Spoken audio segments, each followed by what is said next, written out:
Timbalan Menteri Luar Datuk Mahmat Alamin pada 21 November menyifatkan beliau bertanding sebagai calon underdog atau bukan pilihan mewakili Barisan Nasional BN dalam pertembungan 9 penjuru bagi kerusi Dewan Undangan Negeri Dun Bogawan.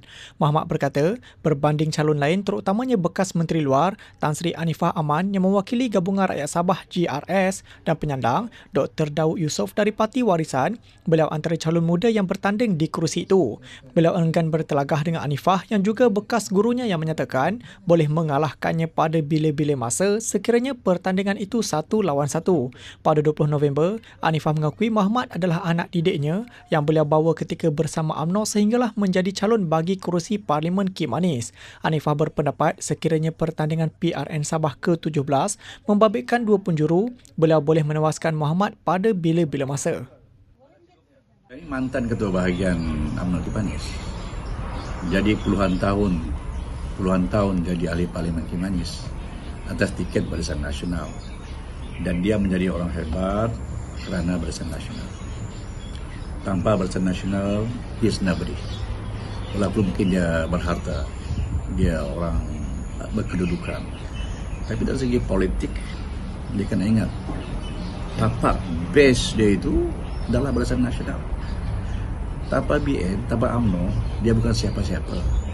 Dan kita bersama-sama dalam UMNO sekian lama. Ya, saya akui, dia ketua bahagian UMNO dulu, saya ketua pemuda UMNO bahagian. Dia kan dari segi hierarki betul lah. Jadi memang di bawah dia kan. Anak murid ke apa, ya mungkin lah. Tapi dalam politik ini apabila seseorang itu beralih rumah, meninggalkan perjuangan Barisan Nasional, kan? Jadi rakyat boleh menilai kesetiaan dalam perjuangan itu. Jadi dia nak kata saya dalam projek dia, it's up to him. Saya tak naklah bertelaga benda-benda kecil macam ni. Kan? Saya hormat dia sebagai orang tua. Dan saya nak beritahu semua, saya masuk sebagai calon PR ini sebagai underdog. Kerana saya antara calon-calon yang muda, ya? Jika dibandingkan dengan incumbent, Adun Nur itu jauh lebih berusia daripada saya.